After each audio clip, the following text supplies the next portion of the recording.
로마서 5장 8절 한 목소리를 같이 읽겠습니다. 우리가 아직 죄인 되었을 때에 그리스도께서 우리를 위하여 죽으심으로 하나님께서 자기에 대한 자기의 사랑을 확증하셨느니라. 아멘. 할렐루야. 네, 잘 주무셨어요? 또 이 아침에도 우리가 말씀을 들으며 또 우리 교회학교 선생님들이 여기 많이 계시는데요, 또 우리 아이들을 어떻게 세심하게 돌보며 본질적인 사역을 감당할 수 있을지를 좀 고민하는 시간이 되었으면 좋겠습니다. 그래서 이 앞부분에는 좀 교사에 좀 초점을 맞춰서 제가 이야기를 나눌 것이고요, 또 중간 부분부터는 교사에게도 필요하고 부모에게도 필요하고 우리 성도들 전체에 필요한 이 복음에 대한 내용을 말씀드리도록 하겠습니다. 오늘은 조금 이제 오전에는 좀 강의 스타일로 하기 때문에 이 복음을 제가 말씀드릴 때도 우리 아이들의 눈높이에 맞게끔 어떻게 전달할지에 대한 내용도 같이 첨언하면서 말씀을 드리도록 하겠습니다. 좀 PPT를 띄워주시면 좋을 것 같은데요, 먼저 여러분, 우리가 교육을 하는 사람들이잖아요. 교육이라는 이 단어를 보시면은 교자와 육자가 합쳐진 말입니다. 교자와 육자가 합쳐진 말인데요, 여러분, 우리가 뭐 교육한다, 뭐 기독교 교육을 한다, 뭐 신앙 교육을 한다, 교회 교육을 한다, 이 교육이라는 단어를 우리가 쓰고 있습니다. 여러분, 이 교자가 이 가르칠 교입니다. 그리고 육할 때 그 육은 양육하다의 그 육입니다. 저는 이 단어가 기가 막힌 단어라고 생각을 합니다. 교자와 육자가 이제 합쳐진 말이기 때문에 이 두 가지가 합쳐져야 진정한 교육이 이루어지는 것입니다. 여러분, 이 교자의 의미는 PPT가 안 나오는데요, 뭐 안 나와도 괜찮습니다. 제 말을 들으시면 되는데요, 교자는 가르치다. 교사가 학습자를 가르친다라고 했을 때는요, 내용을 전달하다라는 의미가 큽니다. 내용을 전달하는 게 교입니다. 그래서 교사인 여러분이, 또 목회자인 우리가, 그리고 학부모인 여러분이 아이들에게 중요한 내용을 전달한다. 여러분, 이것이 교회의 의미입니다. 내용 전달입니다. 그래서 여러분이 내용을 정확히 알고 있어야 돼요. 뭘 가르칠지에 대한 내용을 알아야 잘 전달하겠죠. 복음의 내용을 잘 알아야 복음을 잘 전달하겠죠. 성경 말씀을 정확히 알아야 내용을 전달하겠죠. 그래서 그 내용 전달의 의미가 제일 크다라는 것입니다. 네, 그래도 보시면은 더 정확히 알 수 있기 때문에 PPT를 같이 보면서 하면은 좋을 것 같아요. 자, 그래서 여러분, 이제 교자와 육자가 이제 합쳐진 말이 교육이라 여러분이 내용을 잘 알아야 교가 이루어질 수 있어요. 내가 복음에 대해서 정확히 모르는데 우리 자녀들한테 복음을 전달할 수 있을까요? 그럴 수 없습니다. 우리 교회학교 선생님 여기 계시는데 오늘 이제 공과를 하는데 이 공과의 내용을 잘 몰라요. 준비도 잘 안 돼 있어서 오늘 어떤 본문의 내용인지도 잘 모르는데 어떻게 애들한테 정확하게 그 내용을 전달하겠습니까? 그래서 교를 한다라는 거의 전제는 내가 전달할 내용을 정확하게 알고 있다라는 뜻입니다. 알고 있어야지 정확히 그 내용이 전달이 될 수가 있는 것이죠. 자, 두 번째는 육입니다. 육. 여러분, 육은 이게 양육할 때 그 육입니다. 이것은 교사가 일방적으로 학습자, 우리 자녀들한테 전달하는 게 아닙니다. 이 육은 함께 어울리면서 그 안에서 교육 내용이 자연스럽게 습득이 되는 걸 의미합니다. 그래서 이 육, 교육, 이게 두 개가 합쳐져야 온전한 교육, 우리가 얘기하는 교육이 이루어지는 것이거든요. 여러분, 육이 더 어려운 겁니다. 교보다. 교는 내용 전달만 잘하면 돼요. 내용을 정확히 알고 그걸 전달하면 되는 것이지만 육은 엄마, 아빠, 선생님이 자신의 삶을 보여줘야 되는 거예요. 삶 속에서 모델을 보여줘야 되고 삶 속에서 모범을 보여주어야 돼요. 그제서야 아이들이 엄마 아빠의 모습을 보고선 나도 저렇게 따라해야겠다. 선생님의 모습을 보고 나도 저 선생님처럼 돼야겠다. 자연스럽게 습득이 되어지는 게 육이기 때문에 육이 사실 더 어려운 겁니다. 내가 신앙의 모델이 돼야 되고 신앙의 모범을 보여야 되기 때문입니다. 여러분, 예를 들어 볼게요. 아이들한테 기도를 가르치고 싶다, 기도에 대한 교육을 하고 싶다 했을 때는 먼저는 교가 이루어져야 되겠죠. 기도가 뭔지, 기도의 정의, 기도의 내용, 기도의 방법, 기도의 역사, 여러 가지를 설명해 줄 수 있겠죠. 내용 전달이 교입니다. 근데 그것으로 다 이루어졌다라고 보시면 안 된다는 거예요. 그 다음은 육이 일어나야 된다는 거예요. 엄마 아빠가 기도를 집에서 열심히 해야죠. 선생님이 기도하는 선생님이 돼야죠. 그러면 애들이 선생님 모습 보고 우와, 우리 선생님은 기도를 저렇게 열심히 하네, 나도 선생님을 닮아서 기도해 봐야지. 우리 엄마 아빠는 아침에 눈을 뜨면 어떻게 저렇게 열심히 기도할 수 있을까? 기도가 뭐길래 저렇게 열심히 할까? 나도 엄마 아빠 모습을 보고 한번 기도해 볼까? 따라하게 되는 거, 이게 육입니다. 그래서 이 육을 좀 어려운 교육학적인 용어로 문화화라고 합니다. 문화가 되는 거예요. 가정 안에서 기도하는 게 문화가 되는 거고, 가정 안에서 성경 말씀 보는 게 문화가 되는 거고, 가정 안에서 하나님께 예배드리는 게 문화가 되는 거예요. 이게 육입니다. 육. 여러분, 문화는 강요되는 게 아닙니다. 야, 이거 해, 잔소리 해가지고 기도하자, 제발 말씀 보자, 야, 제발 예배 좀 드리자, 막 잠자는데 깨워가지고 일어나 예배 드리자, 이게 육이 아닙니다. 자연스럽게 문화가 되는 게 육입니다. 그 전제 조건은 뭐라고요? 여러분이 모델이 돼야 되고 여러분이 모범을 보여야 됩니다. 여러분이 교와 육이 함께 잘 진행될 수 있는 최고의 교사, 최고의 학부모님들 되시길 소망합니다. 여러분, 그 사람이 하나님이 세우신 교사인 거예요. 교와 육이 되는 사람이. 하나만 되면 안 됩니다. 교만 잘 돼도 안 되고요, 자기 혼자만 이렇게 열심히 해서도 안 돼요. 두 가지가 잘 돼야 우리 자녀 세대들에게 선한 영향력, 영적인 영향력이 흘러가게 되는 것입니다. 자, 넘어가겠습니다. 보시면은 여러분, 기독교 교육의 주체, 신앙교육의 주체, 가정교육의 주체, 그리고 교회 교육의 주체는 하나님이시죠. 하나님 절대 주권입니다. 하나님의 자기 계시, 하나님을 위한, 하나님에 의한, 하나님에 대한 교육이 기독교 교육입니다. 여러분, 하나님의 자기 계시라는 것은요, 자기 자신을 드러내다요. 여러분, 우리 신앙교육의 전제 조건은 뭐냐면 겸손입니다. 여러분, 기독교 신앙에서 핵심적인 요소 중에 하나가 경배거든요. 여러분, 예배는요, 하나님께 경배 드리는 거예요. 경배라는 단어의 원래 뜻은 무릎을 꿇다입니다. 무릎을 꿇는 게 어떤 의미겠어요? 겸손을 의미하는 거죠. 하나님 앞에 철저히 낮아지는 것을 뜻해요. 겸손, 이것이 신앙의 가장 큰 자세고 하나님을 예배하는 자세, 교육하는 자세입니다. 경배가. 왜 그러냐? 여러분, 기독교 교육, 신앙교육, 가정교육, 교회교육은 우리가 뭘 알아서, 완벽히 알아서 하는 게 아닙니다. 하나님이 보여주시는 만큼 우리는 알게 되는 거예요. 하나님이 열어주시는 만큼 알게 되는 거예요. 이게 계시의 의미입니다. 계시. 우리가 교회 와서 계시라는 용어를 많이 듣잖아요. 계시라는 용어의 뜻은요, 감춰졌던 것이 발견되다, 닫혀졌던 것이 열린다. 여러분, 이게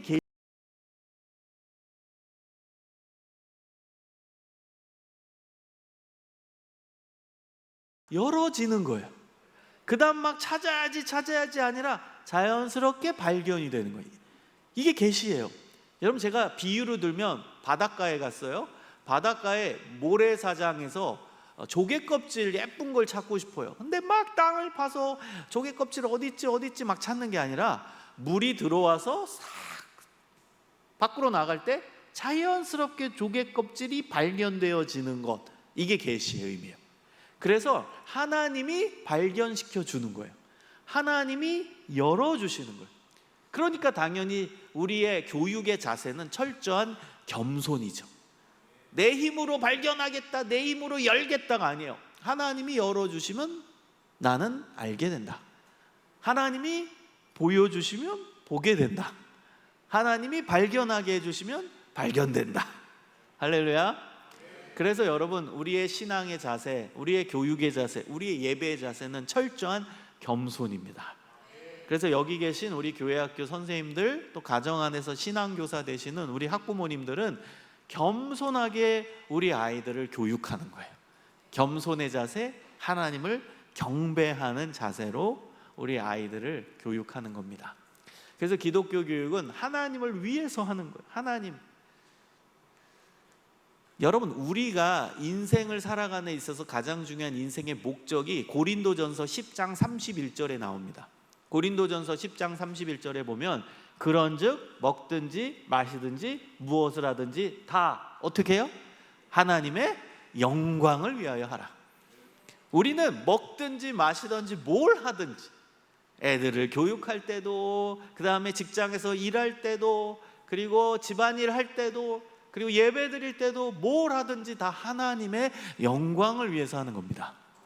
여러분, 영광이라는 단어를 어렵게 생각하지 마세요. 저는 아이들을 많이 만나다 보니까 기독교 용어를 쉽게 설명하는 은사가 있어요. 쉽게 설명하는. 여러분, 영광이라는 단어 우리 애들 되게 어렵게 느껴져요. 여러분도 어려울 거예요. 굉장히 추상적이죠. 영광이라는 단어가 헬라어로 독사라는 단어인데 이게요, 어떤 의미냐? 제가 아주 쉽게 설명해 볼게요. 반짝 반짝 빛나게 하다, 이 뜻이에요. 영광이 어려운 게 아니에요. 반짝 반짝 빛나게 하다. 우리 하나님을 반짝 반짝 빛나게 해드리는 거, 이게 영광입니다. 여러분, 그래서 먹든지 마시든지 무엇을 하든지 하나님의 영광을 위해서 하라라는 건 무엇을 하든지 하나님을 반짝 반짝 빛나게 해드리라는 거예요. 여러분이 직장일 할 때도, 집안일 할 때도, 아이들 교육할 때도, 예배 드릴 때도 하나님을 반짝 반짝 빛나게 해드리는, 이게 우리의 삶의 목적이어야 된다는 거예요. 여러분, 우리 아이들을 우리가 양육하고 또 교육하는 이유는 하나님을 반짝반짝 빛나게 해드리는 거예요. 하나님을, 영광을 하나님께 돌리기 위함입니다. 그리고 하나님의 의한 교육입니다. 하나님이 이끄시는 교육이 기독교 교육이에요. 그리고 하나님의 대한 교육입니다. 이것은 하나님을 알아가는 거죠. 여러분, 기독교 교육의 가장 중요한 내용은 하나님이시죠. 하나님을 아는 겁니다. 그래서 우리가 신앙교육을 한다, 기독교 교육을 한다, 교회 교육을 한다, 가정 교육을 한다, 이 모든 것 속에서 하나님을 아는 거예요. 아는 게 왜 중요해요? 아는 만큼 믿게 되고, 믿게 된 만큼 사랑하게 돼요. 이게 알매 믿음과 연결되고, 믿음이 사랑과 연결됩니다. 아는 만큼 믿게 되고, 믿게 된 만큼 사랑하고, 사랑한 만큼 알게 되고, 알게 된 만큼 믿게 되고. 그래서 사랑과 믿음과 알은 같은 선상에서 연결되기 때문입니다. 그래서 여러분, 하나님을 아는 게 너무너무 중요합니다. 여러분, 심지어 에베소서와 골로새서에 보면은 사도 바울이 에베소 성도들을 생각하면서, 골로새 교회 성도들을 생각하면서 어떤 기도를 드리느냐? 하나님, 우리 성도들에게 지혜와 계시의 영을 더하여 주사 하나님을 알게 하여 주시옵소서, 이렇게 기도해요. 그게 첫 번째 기도입니다. 지혜와 계시의 영, 성령님이죠. 성령님을 통해서 하나님을 알게 하여 주시옵소서. 여러분, 우리의 기도는 어떻습니까? 우리의 기도는 시작부터 하나님 뭐 주세요, 돈 주세요, 뭐 주세요, 뭐 주세요, 좋은 데 가게 해주세요, 직장 취업하게 해주세요, 뭐 필요합니다, 그 기도도. 그런데 사도 바울의 기도를 분석해 보면요, 제일 먼저 하는 기도가 하나님을 알게 하여 주세요. 이게 제일 먼저 하는 기도예요. 여러분, 이게 제일 중요한 기도라는 거예요. 이런 기도 여러분 하세요? 하나님 알게 해달라고? 하셔야 됩니다. 이게 제일 중요한 기도입니다. 그래서 하나님을 아는 게 우리 신앙의 과제고, 또 하나님을 알게 하는 게 우리가 부모로서, 우리가 조부모로서, 우리가 교회학교 교사로서 해야 하는 가장 중요한 역할입니다. 아이들에게 하나님을 알게 하는 것입니다. 하나님을 아는 지식이 자라가고, 그것만큼 하나님을 더 뜨겁게 사랑하고 하나님을 온전히 믿으시는 신실한 하나님의 백성들 되시길 소망합니다. 넘어가겠습니다. 자, 그리고요, 저는 좋은 교사, 좋은 부모는 성찰하는 부모라고 생각하고 성찰하는 교사라고 생각해요. 여러분, 성찰이라는 건 생각하는 거죠. 근데 좀 더 구체적으로 얘기하면은 내가 뭐가 부족한지에 대해서 체크해 보는 거예요. 내가 무엇이 부족하지? 내가 무엇을 실수했지? 내가 뭘 더 잘해야 되지? 내가 어떤 부분을 더 개선해야지? 이게 성찰입니다. 그래서 여러분, 성찰할 수 있는 제가 7가지 키워드를 드리겠습니다. 그거 쉬워요. 육하 원칙에 누구를이라는 키워드를 하나 더 덧붙이면 됩니다. 그래서 육하 원칙, 누가, 언제, 어디서, 무엇을, 어떻게, 왜, 이게 육하 원칙이잖아요. 거기에 하나를 더 첨언하는 거예요. 그게 바로 누구를입니다. 누구를. 그래서 7가지를 가지고선 이제 성찰을 해보는 거예요. 그래서 여러분에게 부탁드리고 싶은 것은 일주일에 한 번 정도, 그리고 뭐 1시간 정도는 여러분 성찰하는 시간을 꼭 가졌으면 좋겠어요. 묵상하면서 자기 자신을 성찰하는 거예요. 넘겨주세요. 그래서 이제 방법을 드리면 이 키워드를 가지고 질문을 만드는 거예요. 키워드. 그래서 먼저는 누가라는 키워드, 왜라는 키워드를 가지고선 질문을 한번 만들어 볼게요. 교회 학교 교사의 예를 들어 본 겁니다. 교사인 나는 누구인가? 이게 누가라는 키워드를 갖고 질문을 만들어 본 거예요. 스스로 성찰할 수 있는 질문. 그 다음 왜라는 키워드를 가지고 질문을 만들어 본 겁니다. 나는 왜 아이들을 가르치고 양육하는가? 여러분, 여러 가지 답이 떠오를 수 있죠. 교사인 나는 누구지? 나는 왜 교사가 됐지? 왜 애들을 만나서 가르치고 양육하지? 그럼 다양한 답이 나올 건데요.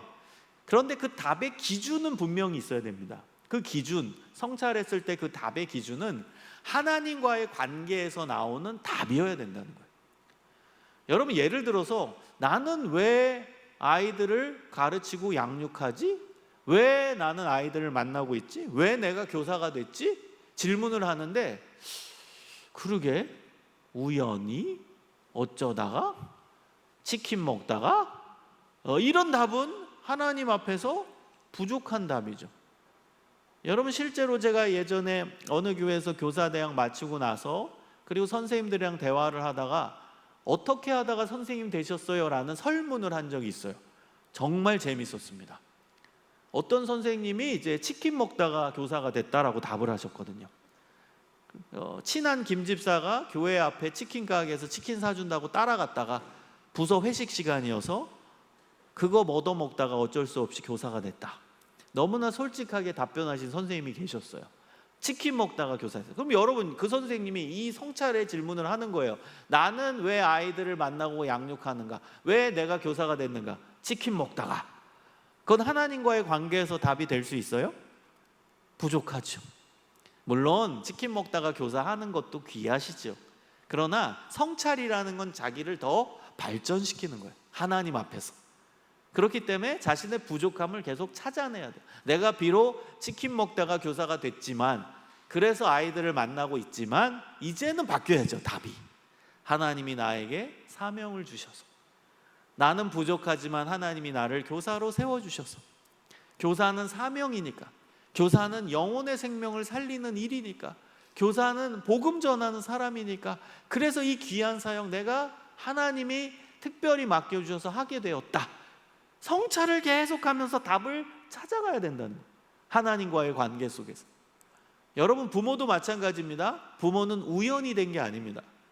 우연히 내가 아들, 딸 낳아가지고 우연히 부모가 된 것 같아 보이지만 그 중심에는 하나님의 뜻과 계획이 있음을 믿습니다. 우연은 없어요. 여러분, 하나님 사전에는 우연이 없습니다. 하나님의 계획하심 가운데 여러분의 자녀가 여러분 뱃속에서 나온 겁니다. 여러분, 이거는 너무나 고귀한 일이죠. 생명의 창조자 되시는 분은 하나님이십니다. 근데 그 하나님께서 생명의 씨앗을 우리에게 주셨고, 우리는 하나님의 도구가 돼서 이 아이를 낳게 된 거예요. 여러분, 이게 얼마나 고귀한 일이고 거룩한 일입니까? 잘 생각해 보세요. 아들, 딸이요, 내가 만든 게 아니잖아요. 생명의 주체자 되시는 분은 하나님이시잖아요. 하나님이 그 생명의 씨앗을 우리 둘의 관계 속에서 가지게 하셨고 우리는 하나님의 도구로 쓰임 받은 거예요. 생명을 이 땅에 낳게 한 도구가 된 거예요. 얼마나 고귀한 일입니까? 이 자녀가 이 세상에 나왔다라는 사실이. 여러분 그런 관점으로 우리 애들을 바라보세요. 여러분 자녀를 바라보세요. 이게 얼마나 고귀한 일인지, 부모의 역할을 한다라는 게 얼마나 고귀한 일인지, 하나님이 하시는 일을 우리가 도구로서 쓰임받고 있다는 사실이에요. 이 우연히 된 게 아닙니다. 하나님의 계획하심 가운데, 하나님의 은혜 가운데 된 것임을 믿으시길 소망합니다. 그런 관점으로 우리 자녀들을 바라보세요. 와, 내가 하나님의 도구 역할을 해서 이 놀라운 생명이 이 땅에 태어나서 이렇게 건강하게 자라났구나. 얼마나 고귀한 일이고 얼마나 감사한 일입니까? 여러분 그 아이들을 소중히 여기십시오. 여러분 자녀들을. 우리는 내 자녀라는 이름 때문에, 내 자녀라는 이유 하나로 너무 애들한테 사실 편하게 돼요. 편하게 대하는 건 좋아요. 그런데 불친절해요. 여러분 특히 사춘기 넘어가면서 엄마 아빠와 자녀들의 관계가 별로 안 좋은 가정이 많거든요. 그러면 그 중심을 제가 이렇게 분석을 해보면 불친절해요. 물론 애들도 엄마 아빠한테 불친절하죠. 근데 우리는 부모잖아요. 좀 더 나아야죠. 그래서 우리는 그 아기 때, 우리 자녀가 아기 때 막 귀엽다 예쁘다 막 그랬잖아요. 똑같은 애입니다. 그 말 안 듣는 애도 똑같은 애입니다. 여러분 우리는 그걸 잊어버릴 때가 너무 많아요. 지금 사춘기 자녀들 키우시는 부모님 여기 계시죠? 생각만 해도 그렇죠? 소화가 안 되시죠? 근데 여러분 그 애도요 몇 년 전엔 10년 전엔 우리가 방긋방긋 웃으면서 우와 너 유치원 갔다 왔어, 어린이집 갔다 왔어, 뭐 했어? 똑같은 애입니다. 그걸 잊지 마십시오. 똑같은 자녀예요. 10년 전에 그 아이, 그 귀여웠던 애나 지금 말 안 듣는 애나 똑같은 내 뱃속에서 나온 자녀입니다. 고귀한 자녀란 뜻이죠. 여러분 변함없이 자녀들한테 친절히 대해주고 그 친절함 가운데서 소통이 일어나고 그 소통이 일어난 가운데서 하나님을 전하고 그 하나님을 전하는 가운데서 하나님의 놀라운 역사가 여러분 가정 가운데서 이루어지기를 소망합니다. 여러분 하나님의 은혜와 하나님의 사랑이 우리 가정마다 충만하게 임해야 돼요. 그래서 겸손하게 우리 자녀들을 하나님의 자녀로 키우는 겁니다. 그래서 여러분 성찰을 많이 하세요. 내가 누구지? 하나님이 나를 교사로 세워주신 존재. 나는 부족하지만 하나님이 부모로 세워주셨네. 나 자신에 대한 그 감격, 하나님이 나를 부모로 세워주신, 그리고 교사로 세워주신 그 감격이 여러분 안에 있기를 소망합니다. 그리고 하나님의 사명을 받은 자로서 우리는 아이들을 가르치고 양육하는 거예요. 이 고귀한 자녀들 우리가 하나님 기뻐하시는 자녀로 키워야 될 거 아닙니까? 그러기 위해 하나님이 우리에게 교사의 직분을 맡겨주셨고 부모의 직분을 맡겨주신 겁니까? 자, 넘어가겠습니다. 자, 그 다음 이제 성찰적 키워드가 언제라는 키워드와 어디서라는 키워드입니다. 여러분 이 두 가지를 키워드를 가지고서 이제 또 성찰에 대한 질문을 만들면 나는 언제 아이들을 가르치고 양육하는가? 나는 어디서 아이들을 가르치고 양육하는가? 이렇게 질문을 만들 수 있어요. 그리고 이 질문을 가지고 계속 성찰해 보는 겁니다. 나는 언제 아이들을 가르치고 양육하고 있지? 나는 어디서 애들 만나서 가르치고 양육하고 있을까? 이 두 가지에 대해 질문을 던지는 거예요. 여러분 교회 학교 교사는요 이렇게 답을 할 겁니다. 저는요 주일날 오전 10시부터 12시까지 애들 만나서 가르치고 양육해요. 나는 새날교회 2층에서 아이들 가르치고 양육해요. 이렇게 답을 할 수 있겠죠. 여러분 주일날 교회에서 애들 만나고 가르치고 양육하는 건 잘한 겁니까? 당연한 겁니까? 당연한 겁니다. 그럼 성찰이라는 것은 부족한 점을 찾는다라는 거예요. 그러면 이 답의 기준은 뭐가 되겠습니까? 주일 외에 주중에서, 교회 외에 다양한 아이들의 삶의 공간, 교육의 공간에서 이런 답이 나와야 된다는 거예요. 여러분 이제는요 주일날 교회에서만 만나게 하면 안 돼요. 물론 우리 새날교회는 보니까 막 주중에도 애들 오고 뭐 기도회도 하고 너무 좋더라고요. 주중에도 애들에게 신앙적인 영향을 줄 수 있어야 돼요. 주중에도. 그리고 교회 외에 다른 공간에서 아이들과 만나야 돼요. 학교 앞에서도 만나고 학원 앞에서도 만나고 그리고 온라인에서도 만나고 계속 만나서 신앙적인 영향을 줄 수가 있어야 돼요. 여러분, 아이들을 진짜 사랑하고 아이들에게 하나님의 말씀을 전해야겠다, 아이들에게 신앙적인 영향을 주어야겠다, 그 확신과 열정이 가득하면요, 어떤 방법으로도 다 됩니다.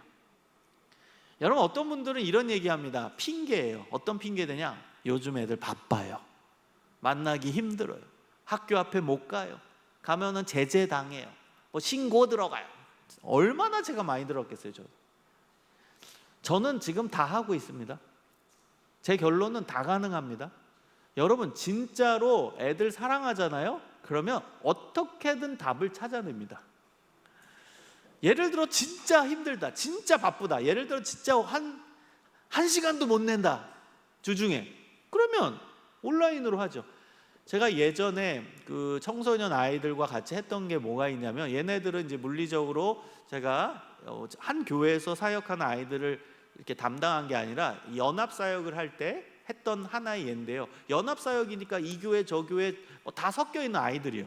그러다 보니까 물리적으로 정말 만나기가 힘들거든요. 그래서 했던 건 뭐냐? 카톡으로 기도 모임을 만들었어요. 카톡. 그 기도 모임은 뭐냐면 화살 기도 모임이라고 딱 이름을 지었어요. 화살 기도가 뭐냐면 순간순간 기도 제목이 떠오를 때 올리는 거예요. 그 카톡에. 그러면 어디서 이 기도 제목을 보든 그 카톡 안에 있는 사람들은 30초간 그 자리에서 바로 기도해 주기, 그 기도 운동을 했어요. 그랬더니 애들이 이제 올리는 거예요. 카톡에다. 어떤 애는 지금 학원 가야 되는데 버스가 안 와요, 버스 오게 해주세요. 이게 훈련으로 좋더라고요. 그러면 그게 올리면 그 카톡 안에 있는 모든 애들, 저를 포함해서 바로 30초간 어디에 있든지 기도해 주는 거예요. 어떤 애는 올려요. 지금 독서실에 있는데 공부가 안 돼요, 머리가 아파요. 그럼 그걸 보자마자 어디에 있든지 다 30초간 기도해 주는 거예요.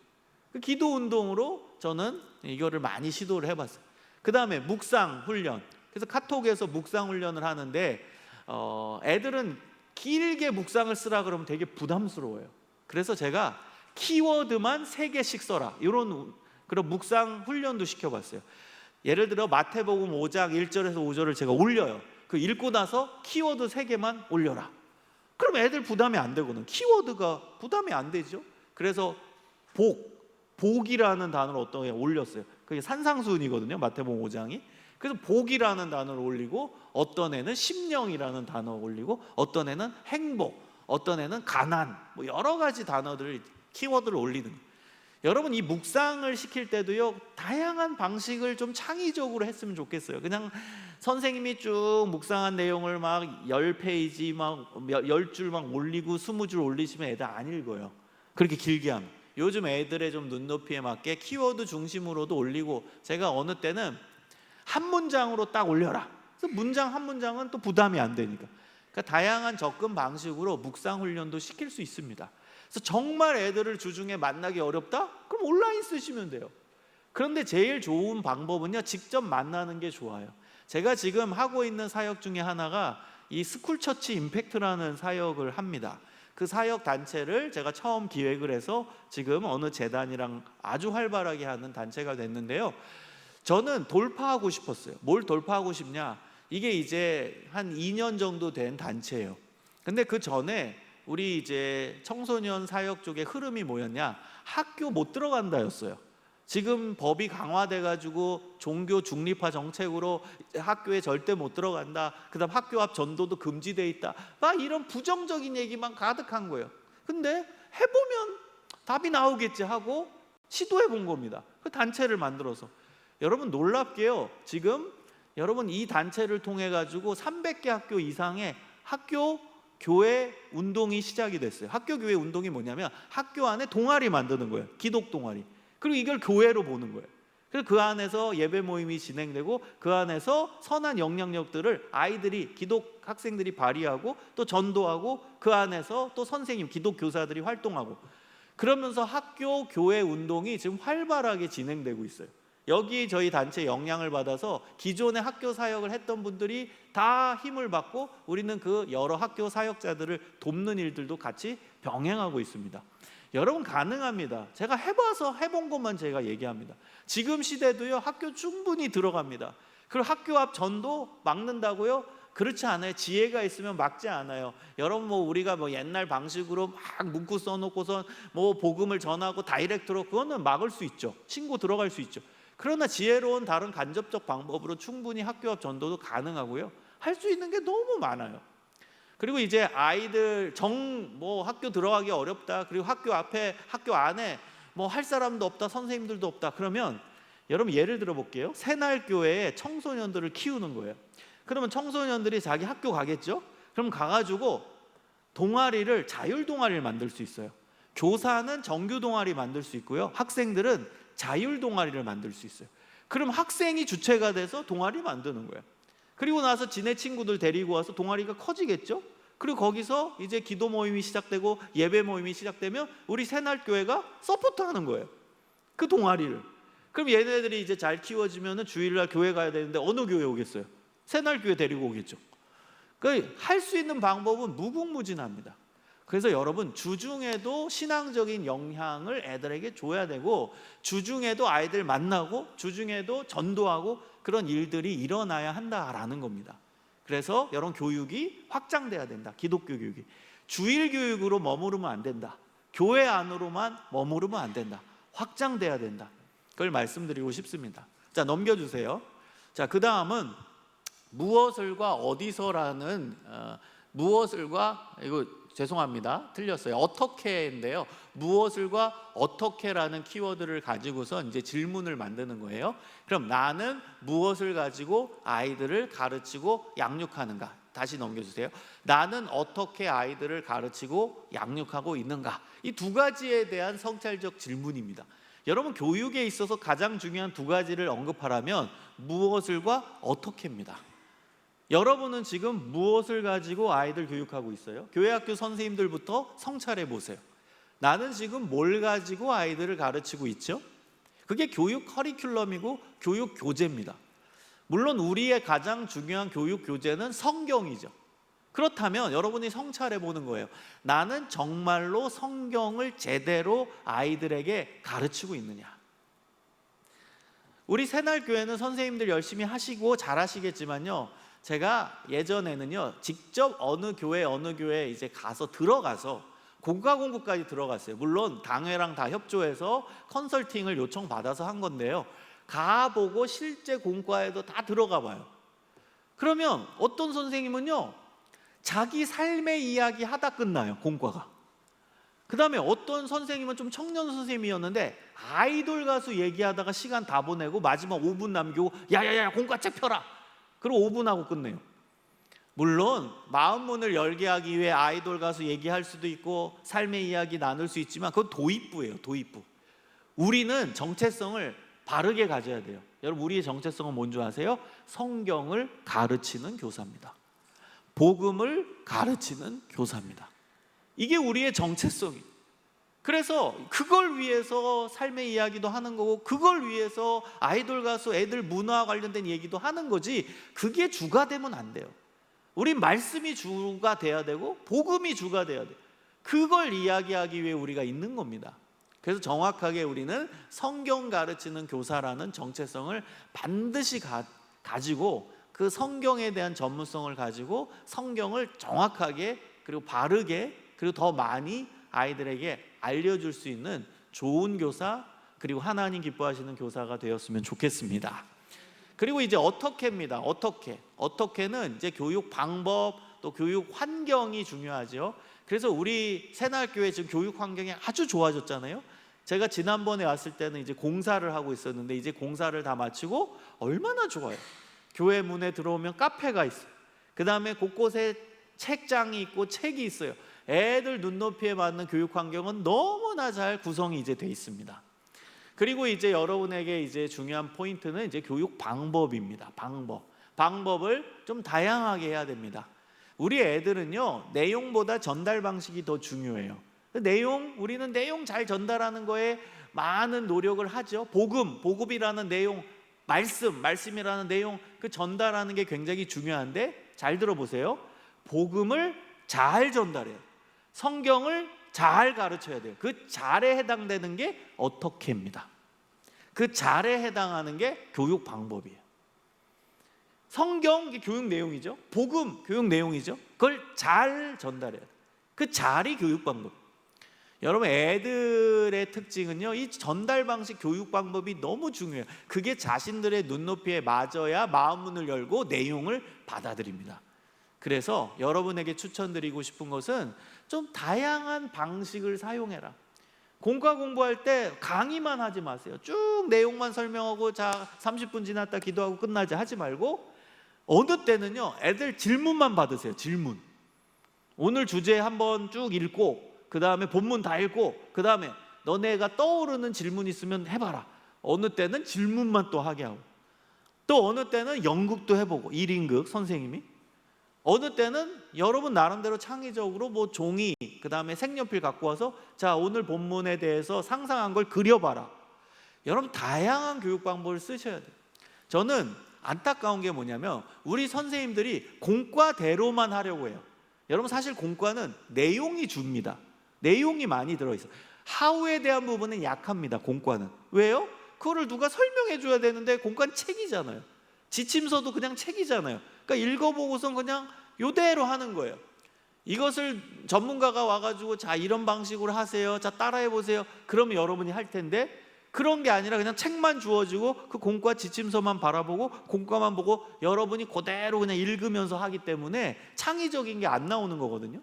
그래서 여러분, 공과에 너무 얽매이지 마세요. 공과는 내용이에요. 어떤 내용을 전달해야 될지에 대한 내용이 담겨져 있는 거고, 그것을 구현하는 방식은 여러분의 자율적인 좀 창의적인 아이디어가 필요합니다.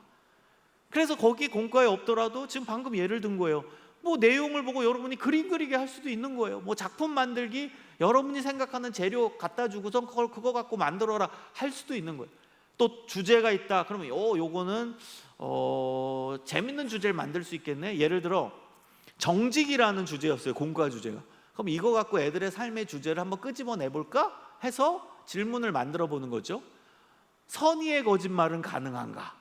이건 공과에 안 나와요. 그냥 정직이 주제였지. 근데 여러분 나름대로 애들의 의견을 듣기 위해서 하나의 질문을 만들어 보는 거예요. 그럼 선의의 거짓말이라는 건 애들이 찬반이 있잖아요. 어떤 애는 가능하다고 말할 거고, 어떤 애는 그것도 거짓말이기 때문에 안 된다라고 할 거예요.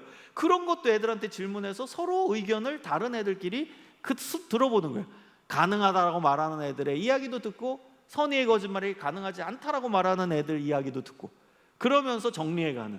그러니까 여러분, 이렇게 다양한 방법들을 좀 쓸 수 있는, 좀 어찌 보면은 감각도 있고 그리고 좀 창의적인 열려진 마음이 있는 선생님들이 되셨으면 좋겠어요. 그러면 교육이 굉장히 풍성해질 수 있어요. 애들이 좋아합니다. 여러분, 우리 애들은요, 요즘 애들 특징이에요. 요즘 애들이요, 하나로 고정되는 걸 굉장히 싫어합니다. 하나. 여러분, 애들이 예를 들어서 작품 뭐 만들기 하는 거 되게 좋아할 것 같잖아요. 뭐 새로우니까. 근데 그걸 또 계속 해보세요. 싫어합니다. 어떨 때는 애들이 수동적으로 가만히 앉아있기를 원해요. 그래서 강의법을 좋아합니다. 강의법이 올드한 방식, 뭐 옛날 방식 이런 얘기 하잖아요. 근데 요즘 애들 중에 또 강의법 좋아하는 애 꽤 많아요. 왜? 아무것도 안 하고 가만히 있으면 되니까. 그걸 편해하는 거예요. 편하게 느끼는 거예요. 그래서 결론, 제가 요즘 애들을 연구한 결과는 요즘 애들은 다 다양하다. 그래서 하나로 고정돼서 이게 답이다라고 말하기가 상당히 어렵다예요. 뭐 질문법이 애들한테 맞다? 아닙니다. 강의법이 애들에 맞다? 아닙니다. 뭐 놀이 프로그램 하는 게 애들한테 맞다? 아닙니다. 애들 함께 하면서 역할극 하는 게 애들한테 맞다? 아닙니다. 레크레이션 많이 하는 게 애들한테 맞다? 아닙니다. 결론은 다양하게 다 하셔야 된다. 하나만 고정될 수가 없다는. 레크레이션만도 답이 아니고, 강의법만도 답이 아니고, 질문법만도 답이 아니고, 토론법만도 답이 아니고, 다양하게 쓰셔야 돼요. 요즘 애들이 다양하기 때문에.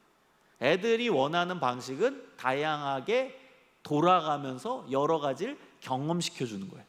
그래서 다양한 방식을 좀 추구할 수 있는, 여러분, 이거는 뭐 이렇게 책을 독파하고 뭐 전문가의 유명한 책들을 봐야 아는 게 아닙니다. 여러분이 머릿속으로 상상한 걸 구현해 내시면 돼요. 혼자 힘들면 교사 회의 시간에 아이디어 회의를 하세요. 제가 현장에서 사역했을 때 항상 했던 게 있습니다. 2달에 한 번씩 아이디어 교사 회의를 했어요. 그거는 뭐냐, 2달에 한 번씩 선생님들 모아서, 그때는 무슨 회의, 어떤 광고를 하고 앞으로 뭐 할 것이나 이런 거 나누는 시간이 아니라 주제를 딱 목회자가 던지고 그거 가지고 아이디어를 서로 나누는 시간이었어요. 예를 들면 제가 했던 겁니다. 실제로 어느 날은 모여서, 자, 선생님들이 재밌게 경험했던 레크레이션 하나씩 말씀해 주세요. 여러분, 우리가 일상생활 속에서, 그리고 어린 시절에 살아가면서 교회 활동하면서 레크레이션 다 경험해 봤잖아요.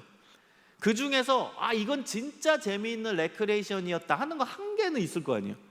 그걸 하나씩 나누는 거예요, 아이디어.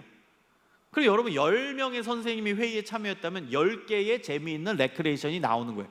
물론 중복되는 게 있을 수 있죠. 그럼 한두 개 뺀다 해도 8개의 재미있는 레크레이션이 그 아이디어 회의에서 나오는 거예요. 그럼 여러분이 그거 갖고 반에 들어가서 쓰시면 돼요. 다른 선생님이 얘기한 거 서로 공유한 거. 저는 이런 아이디어 회의를 꼭 했습니다. 여러분, 그래서 집단지성을 활용하면 너무 다양하게 할 수 있어요. 그 교육 방법도 마찬가지죠. 아이디어 회의를 해서 선생님들이 정말 이거는 새롭다, 이건 재밌다, 애들이 반응할 수 있다, 교육 방법 하나씩 말씀해 주세요. 그 선생님들이 자기 나름대로 해본 게 있을 거 아니에요. 그거 하나씩 나눠보면 8개, 10개의 새로운 교육 방법이 그 아이디어 회의에서 나오는 거예요. 그거 여러분이 듣고선 나도 해봐야지, 쓰면 돼요. 그래서 책을 유명한 책을 독파하고 엄청나게 어려운 학자들의 강의를 듣고 그러지 않아도 돼요. 여러분끼리 그 집단지성을 활용해서 답을 찾아내시면 되는 거예요. 자, 넘어가겠습니다. 자, 마지막입니다. 여러분, 누구를이라는 키워드를 가지고선 또 성찰을 해보는 거예요. 자, 이 키워드를 가지고 질문을 만들면, 나는 누구를 만나고 가르치고 양육하고 있는가?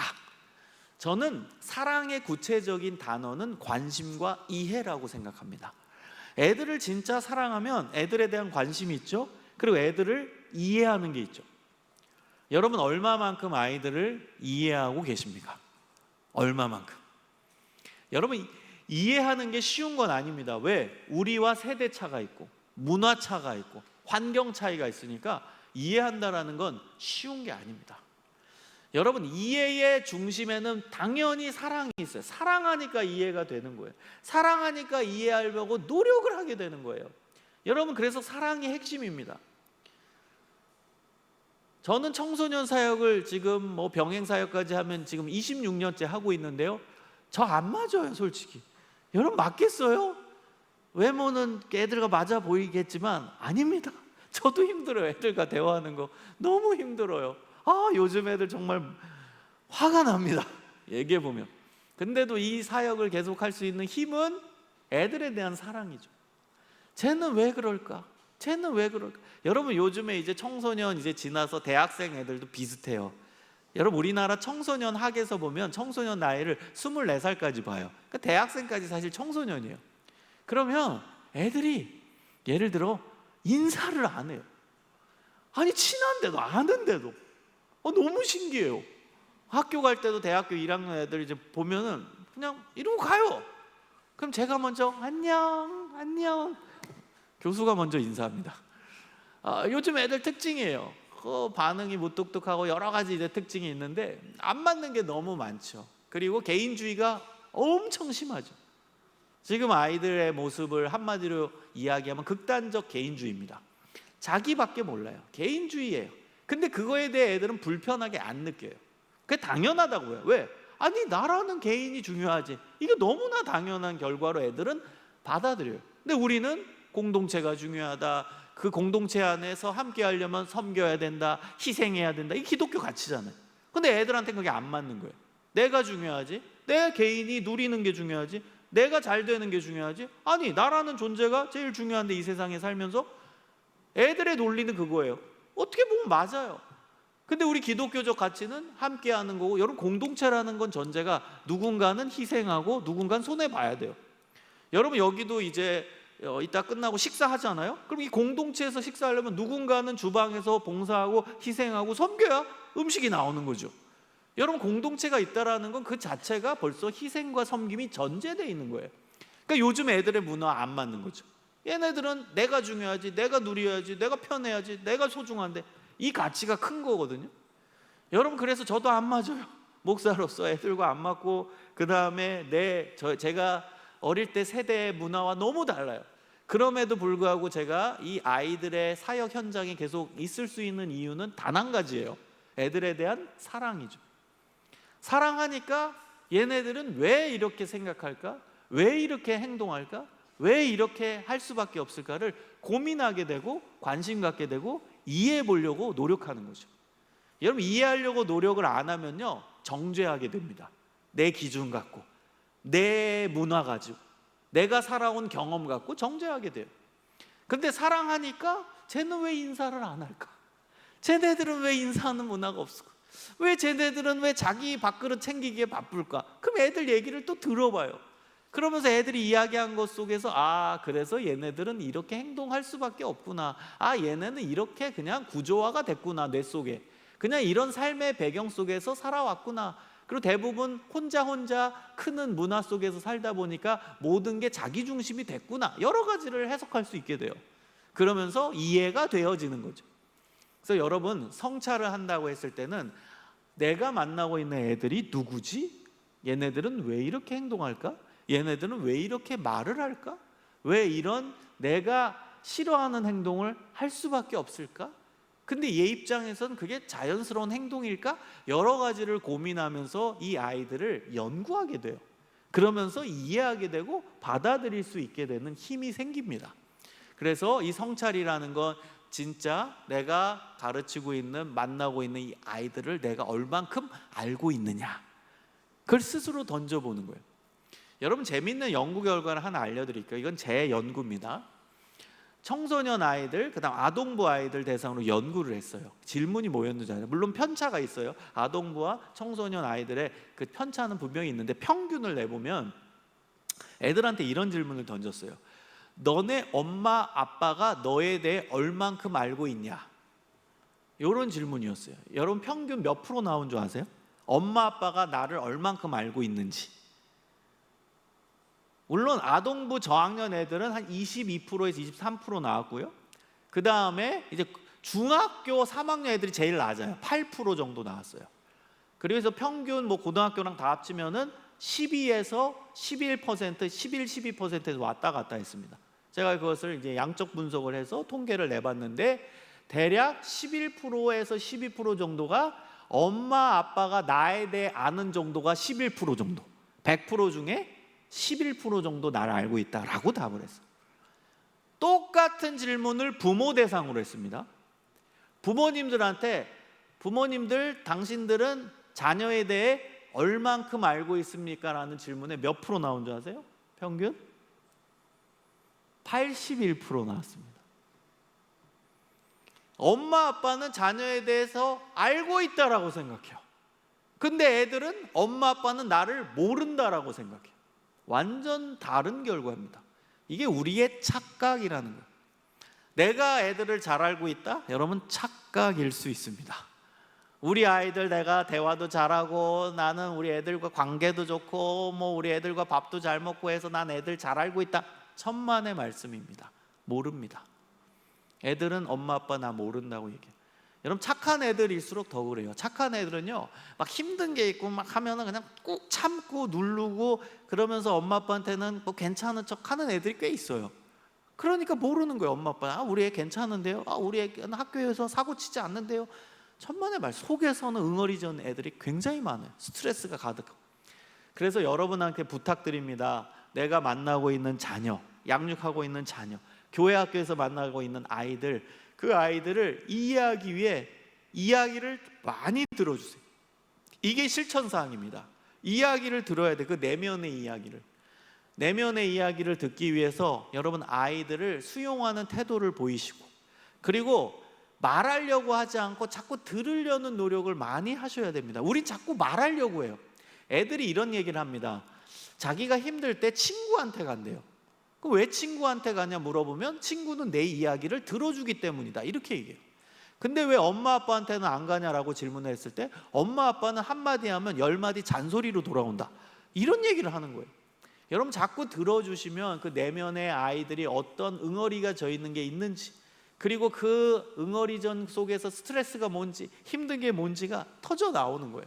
근데 한 방에 안 돼요. 엄마 아빠에 대한 신뢰감이 쌓일 때, 쌓이고 쌓여서 엄마 아빠가 노력하는 모습에 대해 마음이 조금씩 열릴 때 조금씩 자기 속 이야기를 하게 되는 거예요. 그래서 그 출발 지점은 듣는 겁니다. 계속 들어주세요. 오늘 한번 실천해 보세요. 그러면 애들이 엄마 아빠 이상하다, 옛날 같으면 막 잔소리 했을 텐데 웬일이야 오늘은 잔소리 안 하고. 그럼 둘째 날 또 듣는 거예요. 애들이 뭔 얘기를 하든 수용적 태도를 보이면서 계속 들어주는 거예요. 여러분, 수용적 태도를 보이면서 해야 하는 수용적 언어가 있거든요. 제가 그거를 간단히 말씀드릴게요. 그게 뭐냐, 애들은 뭐 얘기를 해요. 그러면은 여러분은 어떻게 답을 해야 되냐면 그랬어, 이런 답이에요. 여러분, 애들은 학교에서 있었던 일, 뭐 교회에서 있었던 일, 무슨 일 중에 부정적인 얘기로 많이 얘기해요. 애들의 특징입니다. 애들은 긍정적인 얘기를 잘 안 해요. 부정적으로, 똑같은 것도 되게 부정적으로 막 인상 쓰면서 이상한 얘기야. 그러면 엄마 아빠가 놀래서 막 벌써 야, 너 뭐 왜 그랬어? 뭐 실수한 거 아니야? 너 뭐 학교에서 사고 쳤냐? 뭐 했냐? 잔소리로 기분 나쁘게 애들한테 얘기해요. 그럼 거기서 애들이 가만히 있겠어요? 자기도 막 분내가지고 또 거기서 충돌하는 거예요. 엄마는 뭐, 아빠는 뭐, 내가 얘기했더니 뭐 그렇게 답을 하냐고 뭐 어쩌고 저쩌고 하면서 계속 싸우는 거예요. 그래서 여러분, 수용적 언어라는 건 어떤 이야기를 애들이 하든 쿨하게 그랬어? 그 다음 두 번째, 괜찮아. 세 번째, 그럴 수도 있는 거야. 아빠도 그랬어, 엄마도 그때 그랬어. 이게 수용적 언어입니다. 여러분 한번 따라해 볼까요? 애들이 막 얘기했어요. 그럼 약간 웃으면서 그랬어? 그랬어? 이러면 안 되고요. 그랬어? 그 다음 두 번째, 괜찮아. 그 다음에 그럴 수도 있지. 아빠도 그랬어, 너 나이에. 엄마도 그랬어. 여러분, 이게 수용적 언어입니다. 그때 애들이 어라? 엄마가 웬일로 잔소리 안 하지? 더 얘기해도 되나? 하고 속 얘기를 조금씩 더 꺼내는 거예요. 그래서 여러분, 이게 이제 변화의 시작입니다. 잘 듣고 수용적 태도를 보여주고 수용적 언어를 쓰는 거예요. 그렇게 한 달만 해보세요. 그럼 애들이 속에 있는 얘기를 점점 많이 꺼냅니다. 그러면서 관계가 회복되는 거예요. 여러분, 애들을 정말 잘 이해하기 위해 노력하고 그 아이들의 내면의 이야기를 듣고 수용해 주기 위해 열심히 최선을 다하는 최고의 부모, 최고의 교사들이 되시길 소망합니다. 자, 넘어가겠습니다. 이제 핵심인데요. 여러분, 이 이야기가 정말 이제 중요합니다. 우리가 아이들에게 교사로 다가간다. 교회 학교 교사건 신앙의 교사건 부모로서 어떤 일을 해야 되냐, 어떤 교육 내용을 전달해야 되냐? 당연히 복음입니다. 근데 제가 오늘 이 내용을 준비해 온 이유가 있습니다. 그 이유는 교회 학교 안에서 복음을 다이렉트로 전하지 못하고 있어요. 심지어는 교회 학교 교사도 복음에 대한 이해도가 굉장히 떨어집니다. 부모님들도 자녀들에게 복음을 알려줘야 되는데 복음이 뭔지를 잘 몰라요. 너무 단편적이에요. 복음하면은 뭐 예수님이 뭐 죄를 사해줬다, 3초면 끝나. 여러분, 저는 PK 사역을 합니다. PK, 목회자 자녀. 3주 전에도 목회자 자녀 수련회를 했는데요, 저는 질문을 많이 해요. 그래도 목회자 자녀는 그나마 훈련받은 애들이잖아. 목사님 아들 딸인데. 근데 목사님 아들 딸들한테도 제가 너 복음이 뭔지 좀 설명해 줄래? 그러면 머리 긁적거리는 애들이 너무 많아요. 그리고 어떤 애들은 진짜 한 10초면 답이 끝나. 우리가 죄인인데 예수님 죄 씻어서 뭐 우리 죄가 사해졌어요. 맞죠? 그게 복음이죠. 근데 그게 너랑 어떤 관계가 있는지 논리적으로 설명해 줄래? 하면 딱 막혀요. 그러니까 복음에 대해서 그냥 앵무새처럼 들어왔던 거예요. 그냥 계속 듣고 교회에서도 복음이 있다. 너 죄인이다, 죄인이다, 죄인이다. 그래서 예수님이 너 죄 사해줬다. 그게 결론이고 답은 맞지만 여러분, 아이들한테 복음을 전달할 때, 복음을 제시할 때 굉장히 중요한 포인트가 있는데요. 그게 뭐냐? 논리적으로 제시를 해야 돼요.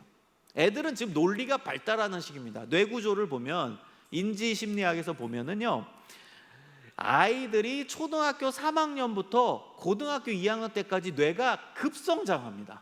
굉장히 급성장합니다. 그때 가장 대표적인 현상과 반응이 논리성을 갖추게 된다는 거예요. 그러니까 얘네들은 논리적 사고를 계속해요. 근데 교회만 오면 너 죄인이다, 그냥 받아들여라, 그냥 믿어라, 예수님이 너 죄 사해줘서 그냥 믿어, 고민하지 말고 믿어. 그러니까 얘는 논리적으로 아니 내가 왜 죄인이지? 아니 나 나쁜 짓 한 적이 없는데 내가 뭐가 죄인이지? 그 예수님이 그 2000년 전에 십자가 지신 것과 그게 뭐 나랑 뭔 상관이야? 논리 구조 속에서 받아들이기 힘든 거예요, 애들이. 그래서 여러분, 오늘은 제가 신앙인한테도 가장 중요한 내용인 복음, 그리고 이 복음의 내용을 전달할 때 우리가 교육자의 입장에서 어떻게 전달할지에 대한 그 팁까지 같이 말씀을 좀 드리려고 합니다. 여러분, 복음에 대해서 아이들한테 전달할 때 제일 먼저 복음의 순서가 있잖아요. 인간은 죄인이다. 근데 중요한 포인트가 있습니다. 주입하면 안 돼요. 애들한테 복음을 제시할 때는요, 강요, 주입은 금기입니다. 근데 여러분, 첫 번째, 인간은 죄인이다 들으면 기분이 좋아요, 나빠요? 나쁘죠. 여러분이 새신자라고 해봐요. 교회 왔더니 제일 먼저 야, 너 죄인이야. 기분 좋아요, 나빠요? 나쁘지요.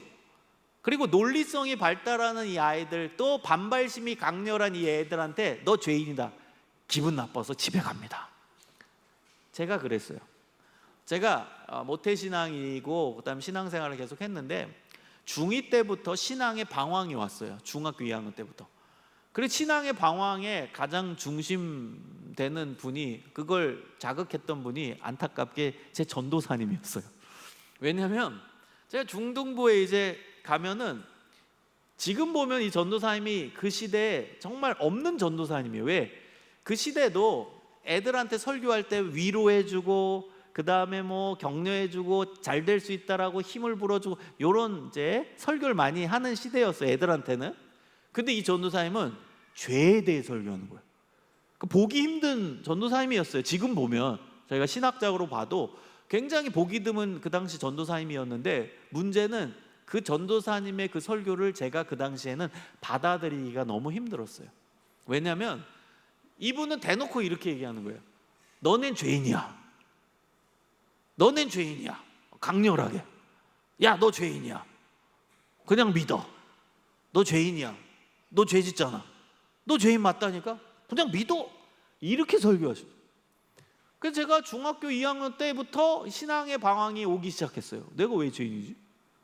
아니, 전도사님은 맨날 기분 나쁘게 너는 죄인이다, 너는 죄인이다 했는데 내가 뭐가 죄인이지? 아니, 내가 뭘 그렇게 잘못했다고? 내가 애들 도와주고 학교에서는 착하다라고 인정받는 내가 무슨 죄인이지? 도저히 수용하기가 어려운 거예요. 그리고 계속 반발심이 가득한 거예요. 교회 가기가 싫었어요. 방황을 참 오래 했어요, 그 전도사님 때문에.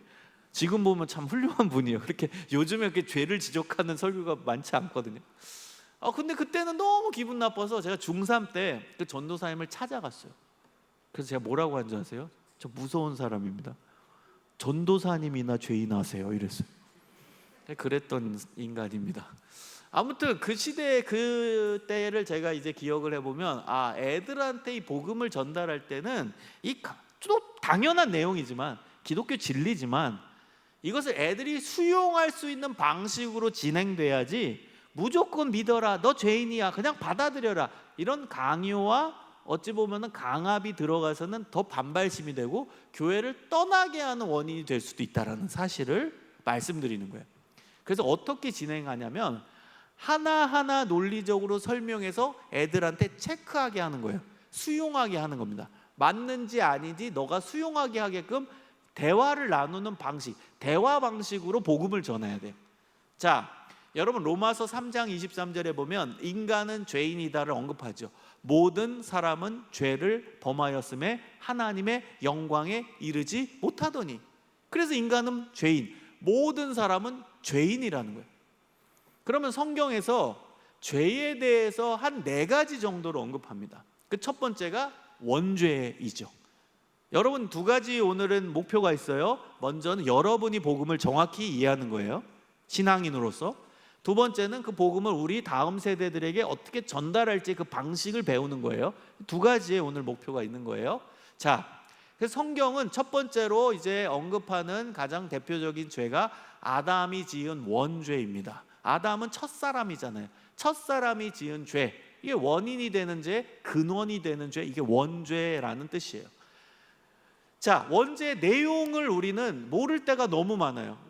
애들한테 한번 물어보세요. 여러분 모르시면 진짜 여러분 애들이 어느 정도 수준인지 잘 모르신다면 내일 한번 공과공부 시간에 물어보세요.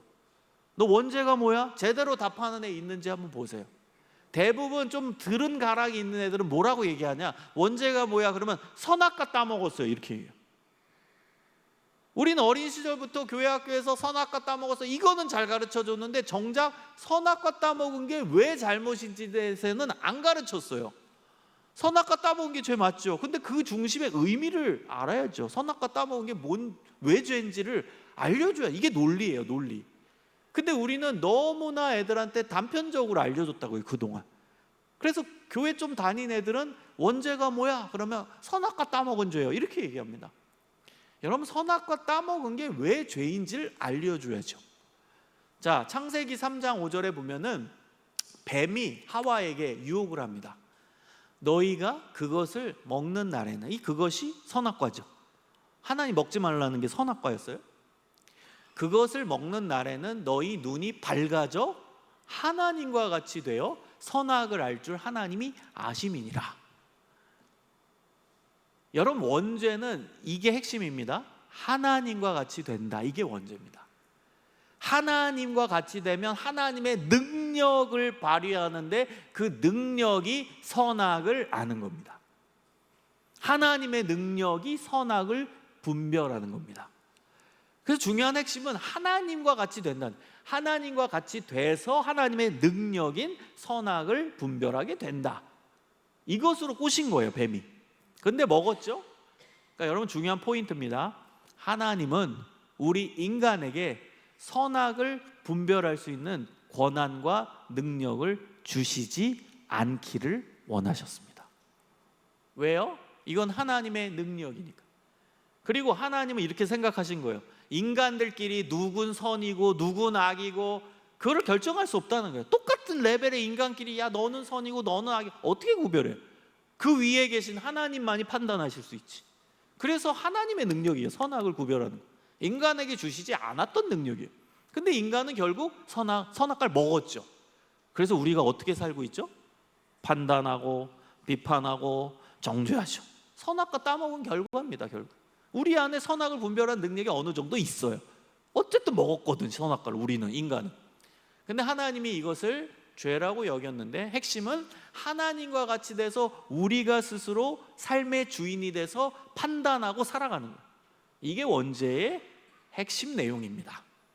인간이 하나님이 돼서, 인간이 주인이 돼서 하나님과 같이 사는 거예요. 그러니까 내가 판단하고 내가 선택하고 내가 맞다고 하고 그냥 내 말이 옳다. 그래서 우리는 우리 안에 하나님이 되고 싶은 그 욕망과 본성을 갖고 있어요. 호모 데우스라고 하죠. 인간이 데우스, 하나님이 되고 싶다. 하나님이 돼. 여러분, 인간이 하나님과 같이 되는데 하나님을 찾을까요? 하나님이 그 인생에 필요할까요? 필요 없죠. 여러분, 교회 밖에 사람들의 모습이에요. 자기가 하나님이에요. 자기가 판단하고 자기가 옳다고. 여러분, 그래서 싸우면 어때요? 거기서 바로 인간의 본성이 나오죠. 내가 맞다고. 여러분, 부부 싸움하면, 우리 새날교회는 아주 성숙돼 있어서 내가 잘못했어 이러지만 보통은 네가 잘못했어 이렇게 나오는, 이게 하나님과 같은 본성이 우리 안에 있기 때문에 내 기준과 판단에서 봤을 때 상대방이 잘못한 거거든, 나는 옳은 거거든. 이게 원죄의 결과입니다. 그래서 여러분, 하나님과 같이 된다, 하나님이 내 인생에 필요 없다, 내가 인생의 주인이다, 내가 원하는 대로, 내가 판단한 대로 살고 싶다, 이게 원죄의 내용입니다. 여러분, 이걸 설명해주고 애들한테 물어보는 거예요. 어때? 받아들이겠어? 넌 어떻게 생각해? 너가 살아갈 때 네 스스로 판단하고 네가 원하는 대로 결정하고 그래? 아니면은 하나님께 여쭤보거나 어른들한테 물어보고 그걸 수용하면서 판단하고 결정해? 하나씩 물어보는 거예요. 설명하고 물어보고 대화 형식으로. 자, 어때? 원죄 너 받아들일 수 있어? 아니면 이것 아니라고 생각해? 어떻게 생각하니? 물어보는 거예요. 그럼 대부분 애들이 지 맘대로 살고 있거든. 그래서 맞는 것 같은데요, 저도 제 맘대로 사는 것 같고, 막 머리 긁적거리면서 저도 뭐 제가 옳다고 생각하는 걸 애들한테, 친구들한테 주입하는 것 같기도 하고, 막 이런 얘기 합니다. 대화 형식으로 가는. 그러니까 하나씩 설명하고 그걸 수용할 수 있는지 없는지에 대해서 계속 대화 방식으로 진행을 해야지, 그냥 너 죄인이다, 너 뭐 원죄 있는 인간이니까 그냥 받아들여, 이런 식으로 가면 거부감을 갖게 돼. 그 나이에 발달 연령에서, 그 발달 단계에서 봤을 때는 거부감이 들 수밖에 없게 돼요. 자, 여러분, 여기서 이제 중요한 하나의 원리가 있는데 대표성의 원리입니다. 로마서 5장 12절에 보면, 그러므로 한 사람으로 말미암아 죄가 세상에 들어오고 죄로 말미암아 사망이 들어왔나니 이와 같이 모든 사람이 죄를 지었으므로 사망이 모든 사람에게 이르렀느니라. 한 사람이 아담이죠. 첫사람 아담으로 죄가 세상에 들어와서 모든 사람이 죄가 유전이 됐다 이거예요. 여러분, 이거는 대표성의 원리입니다. 아담이 인간의 대표였어요. 첫사람. 그래서 아담의 자식, 아담의 자식의 자식, 아담의 자식의 자식의 자식의 자식의 자식의 자식, 다 죄인이란. 고양이의 자식은 고양이, 그 고양이의 또 자식은 고양이, 그 자식은 또 고양이. 죄가 유전되는 대표성의 원리를 이야기하는. 자, 두 번째 죄입니다. 성경에서 말하는 두 번째 죄는 하나님을 모르는 죄입니다. 요한복음 3장 18절에 보면, 그를 믿는 자는 심판을 받지 아니하는 것이요 믿지 아니하는 자는 하나님의 독생자의 이름을 믿지 아니함으로 벌써 심판을 받은 것이니라. 하나님의 아들, 하나님의 아들 모르고 믿지 않는 거 이미 심판을 받은 죄라는 겁니다. 하나님을 모르는 게 죄예요. 여러분, 이렇게 성경을 읽어주고 성경을 해석해주고 설명만 하면 안 돼요. 그 다음에 여러분에게 필요한 건 뭐냐면 예시를 들어줘야 돼. 애들 눈높이에 맞는 쉬운 예시를 자꾸 들어줘야 애들이 이해가 되는 겁니다. 그래서 제가 이제 예를 든다면, 얘들아, 너네 엄마 아빠한테 엄마 아빠라고 하지. 아빠가 네 아빠인 거 너 믿지? 그럼 다 믿는다고 그러죠. 너 아빠인 거 너 믿잖아. 맞다고 그래요. 근데 어느 날 너가 아빠한테 이런 얘기를 했어. 아빠, 아무리 생각해도 아빠는 내 아빠 아닌 것 같아. 나 아빠가 아빠인지 못 믿겠어. 그게 어떻게 된 애일까? 그거는 최악의 불효야. 아빠를 아빠로 인정 안 하고 아빠가 아빠인지도 모르는 건 최악의 불효 아니겠냐? 나를 낳게 한 아빠를 모른다? 내 아빠 아니다? 이건 최악의 불효 아니냐? 이렇게 예시를 드는 거예요. 나를 만드신 하나님을 몰라? 아빠인 하나님을 몰라? 이거 모르는 게 엄청난 죄고 불효인 거죠. 그래서 설명을 그렇게 예시를 들어주는 거예요. 자, 넘겨주세요. 자, 그 다음 세 번째 성경에서 말하고 있는 죄는 믿지 않는 자도 얘기하는 죄입니다. 도덕, 윤리적인 죄, 행동으로 짓는 죄입니다. 십계명에서 나오는 죄죠. 살인하지 말라, 간음하지 말라, 도둑질하지 말라, 그 다음에 거짓 증거하지 말라, 탐내지 말라. 도덕, 윤리적, 인간관계에서 짓게 되는 행동으로 짓는 죄, 도덕, 윤리적인 죄입니다. 자, 이것은 믿지 않는 자도 인정하는 죄고, 이 죄를 지으면 감옥에 갑니다. 믿지 않는 자도 인정한다는 거예요. 그럼 이 세 번째 죄에 대해서는 거부할 애들은 아무도 없죠. 자, 이거 죄 맞냐? 도둑질한 거 죄 맞아? 그치? 다른 사람 해를 끼쳤으니까 죄 맞지? 살인하지 말라, 살인한 거 죄지? 그렇지, 다른 사람 해를 끼쳤잖아, 죄 맞잖아. 이 세 번째는 애들이 다 죄라고 인정합니다. 그러니까 이렇게 하나씩 대화하면서 이거 맞니? 너 인정할 수 있어? 받아들일 수 있어? 이렇게 점검하면서 복음을 전하는 거예요. 대화 형식. 자, 마지막 네 번째다. 네 번째 죄는 예수님이 마음의 죄까지 언급하셔. 나는 너희에게 이르노니 음욕을 품고 여자를 보는 자마다 마음에 이미 간음하였다. 행동으로 안 했을지라도 마음으로 했으면 행동으로 한 것과 똑같은 죄다. 너 마음의 죄 안 짓는 사람 손 들어봐. 여기 중에 너 생각으로 죄 안 짓는 사람 손 들어봐. 야, 네 번째 마음의 죄에서 벗어날 친구 있으면 한번 얘기해 줄래? 얘기하는 거예요. 여러분, 이건 예수님이 말씀하신 죄입니다. 우리가 행동으로 안 해도 마음으로 지으면 그건 똑같다는 거예요. 마음으로 쟤 좀 없어졌으면, 쟤 나쁜 놈인데 쟤 좀 사라져줬으면, 살인하라는 거예요. 행동으로 안 했을지라도 마음으로 살인했으면 행동으로 한 것과 똑같은 죄라는 거예요. 예수님의 논리에 의하면. 이게 마음의 죄입니다. 여러분, 그래서요, 성경에서 인간은 죄인이다라고 이야기한 것은 어떤 의미인 줄을 여러분이 아셔야 됩니다. 어떤 분은 이 복음을 잘못 이해해요. 하나님, 저는요 원죄 최대한 없어지기 위해 노력합니다. 저는요 하나님을 믿는 자고요. 그리고 저는요 제 중심으로 살지 않으려고 부단히 노력하고요. 항상 기도하면서 하나님의 뜻을 여쭤보고요. 그래서 저는 제 삶에 하나님이 없이는 살 수 없어요. 그래서 저는요 내가 삶의 주인이 되지 않습니다. 저는 1번 원죄에서도 빠져나오기 위해 부단히 노력합니다. 그리고 두 번째, 하나님을 모르는 죄, 저 하나님 알아요. 믿어요. 사랑해요. 두 번째 죄, 저는 벗어나려고 노력해요. 세 번째, 도덕, 윤리적인 죄, 저 행동으로 그런 죄 안 지어요. 도둑질도 안 하고요. 그 다음에 뭐 살인도 안 하고요. 그 다음에 남의 것 탐내지도 않으려고 하고요. 죄 안 지어요. 네 번째, 하나님 이건 어려운데요. 생각으로도 저도 이 마음의 죄 안 지으려고 계속 제 자신을 성찰하고요. 엄청나게 노력해서 이 생각도 깨끗하기 위해서 정말 노력을 많이 합니다. 하나님, 저 의인이죠? 여러분, 이건 성경의 의도에 정반대되게 나가는 겁니다. 성경은 1번 죄 안 지었어요, 2번 죄 안 지었어요, 세 번째 유형의 죄 벗어났어요, 네 번째 죄도 안 지으려고 노력해요가 아니라 마음의 죄까지 언급한 이유가 뭔 줄 아세요? 너네는 죄인일 수밖에 없어. 죄인임을 인정해. 이게 성경의 의도입니다. 여러분, 복음을 정확히 하셔야 돼요. 이거 안 지으려고 노력했어요, 그래서 저는 이 죄에서 벗어났어요가 아니에요. 너네는 죄인일 수밖에 없어. 너희 인간의 현실과 현존은 죄인일 수밖에 없어. 죄인임을 인정해. 이게 성경의 의도입니다. 그래서 예수님이 마음의 죄까지 언급하시고, 여러분, 마음의 죄에서 벗어날 자, 생각의 죄에서 벗어날 자가 누가 있겠어요? 그 인정하라는 거예요. 그래서 여러분 애들한테도 이야기를 하면서 어때? 너 1번, 2번, 3번, 4번의 유형의 죄 어떻게 생각해? 그럼 대부분은 4번은 걸리네요. 마음의 죄, 이걸 어떻게 안 줘요? 그럼 너 죄인임을 인정하는 거니? 그러면서 접근해서 결론을 내는 거예요. 대화하면서. 그냥 시작부터 너 죄인이다 그 다음 넘어가지 말고 차근차근 하나씩 설명하면서. 자, 넘겨주세요. 그 다음 이제 두 번째 챕터는 뭐냐? 인간은 이 죄의 문제를 스스로 해결하려고 부단히 노력하겠죠. 인간 안에는 또 선한 마음이 있어요. 선한 의지가 있잖아요. 착한 일도 하고. 그래서 인간의 그 종교 심리 가운데서는 이 죄의 문제를 스스로 해결하려는 그런 본성이 있습니다. 그럼 어떻게 그걸 해결할 거냐? 착한 일 하는 거죠. 좋은 일 하는 거죠. 그럼 여러분, 좋은 일 하면요 사람이 좀 어떤 생각이 들어요? 내가 선해진 느낌이 들잖아요. 여러분도 오늘 토요일 날 아침부터 저녁까지 어려운 사람들 돕고 와보세요. 어떤 느낌 드나? 밤에 내가 좀 선해졌네?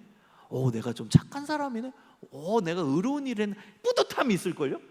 이게 인간의 종교 심리입니다. 그런 좋은 일을 하면 뭔가 죄가 없어진 것 같은, 뭔가 내가 선해진 것 같은 그런 착각이 드는 거예요. 그래서 착한 일을 하는 거예요. 인간의 본성 가운데. 그래서 스스로 죄를 해결하려고 해요. 타 종교에는 이게 다 있죠. 선한 일하고 수행하고 죄의 욕심을 없애려고 막 고행하고 그러면서 죄의 문제를 스스로 해결하려고 하는데요, 이게 안 된다는 거예요. 성경은. 야고보서 2장 10절에 보면 누구든지 온 율법을 지키다가 그 하나를 범하면 모두 범한 자가 되나니. 온 율법 다 지켰어요. 근데 마지막에 하나 어기면 그 앞에 지킨 게 다 무효가 된대요. 예를 들어서 오늘 아침에 여러분이 이제 세수하고 교회 나오시죠? 마음을 먹었어요. 내가 오늘 하루 종일 좋은 일만 하겠다. 하루 종일 좋은 생각만 하겠다. 그래서 좋은 생각, 좋은 일 지나가다가 또 노숙자가 앉아있길래 10,000원 꺼내서 그분한테 드리고, 또 와가지고 내가 교회 봉사 일찍 시작했고, 그 다음에 여기 앉아서 좋은 마음으로 강의도 듣고 설교도 듣고, 그 다음 점심때 내가 수저 다 놔드리고 봉사도 하고, 또 좋은 일을 하루 종일 했어요. 좋은 생각만 했어요. 그리고 이제 집에 밤에 딱 들어가셨는데 아들놈이 더러운 양말을 내 방에 딱 둔 거예요. 그거를 이제 방에 들어간 순간 그 더러운 양말 냄새를 딱 맡은 순간 화가 났어요. 그래서 아들을 불러서, 야! 너 왜 양말을 아빠 방에 두는 거야? 야, 이거 냄새 나잖아. 왜 여기다 두는 거야? 소리를 꽉 쳤어요. 화나서. 그러면 성경에서 봤을 때 죄지요? 분내지 말라. 어긴 거죠? 그러면 그 앞에 하루 종일 착한 일 한 게 다 무효가 된다는, 아무 의미가 없다는, 그게 야고보서 2장 10절의 내용이에요. 온 율법 지키다가 하나를 범하면 모두 범한 자가 된다. 그리고 성경에는요 착한 일에서 너의 죄가 씻어진다. 단 한 군데도 없어요. 그리고 착한 일 100번을 해야 내 모든 죄가 씻어지는지, 1000번을 해야 씻어지는지, 10만 번을 해야 저 착한 나의 모든 죄가 다 씻어져서 의인이 되는지 안 나와요. 성경 기준이 없어요. 착한 일은 착한 일 100번, 1000번, 10,000번 기준이 없잖아요. 그리고 우리는 항상 착한 일만 하며 사는 존재도 아니고, 그래서 인간 스스로는 죄의 문제를 해결할 방법이 없고 해결했다라고 객관적 기준을 적용할 내용도 없는 거예요.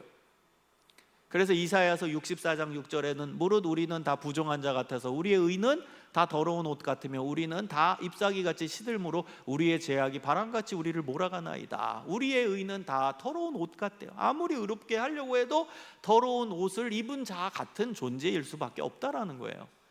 그래서 아이들한테 설명을 해주는 거예요. 제가 방금 전에 든 예와 같은, 너가 뭐 김성중, 너 중2 김성중 성중아, 너가 아침에 일어나가지고 눈 씻고 오늘 내가 좋은 일만 하며 좋은 생각만 하고 살겠다고 다 예시를 듣는 거예요. 그 집에 가서 동생이 내 옷을 입고 나와가지고 더럽게 해놨다. 그때 동생한테 소리를 꽉 질렀어. 그러면 그 앞에 좋은 일하고 착한 일한 게 어떤 의미가 있냐? 무의미해지는 거예요. 그리고 인간이라는 것은 그렇게 선한 일만 하지 않아. 제가 또 하나 예화를 드는 거, 하나 예시를 들면은, 저는 이 컵에다가 모래를 넣어요. 실제 애들한테 설교 때 보여줬어요. 투명 컵에다 모래를 넣었어요. 그리고 물을 따랐어요. 깨끗한 물, 생수를 따랐어요. 그리고 흔들어요. 그럼 어떻게 돼요? 흙탕물이죠. 흙탕물이에요. 절대 못 먹는 물이에요. 더러운 물이에요. 그리고 제가 설교하는 동안에 그걸 가만히 놔둬요. 그리고 중간쯤에 한 10분 지나서 그걸 다시 보여줘요. 자, 어때? 그리고 아래를 가려요. 모래 부분은 어떻게 보여? 깨끗해 보이죠. 모래는 다 가라앉아서 하얘졌어요. 물이 마실 수 있어요? 깨끗한 물 맞아요? 여전히 얘는 흙탕물이죠. 전 이렇게 비유를 하나 드는 거예요. 우리의 존재가 마치 이렇다. 좋은 일을 하고 착한 일을 하면 흙탕물이 아래로 흙이 가라앉아 같은 느낌만 들 뿐이다. 결국 내 존재는 여전히 흙탕물이다. 누가 건드려가지고 다시 흔들어 버리면 나를, 다시 흙탕물이 이렇게 섞여가지고 더럽게 보이는 것처럼 이 존재 자체는 여전히 흙탕물일 뿐이다.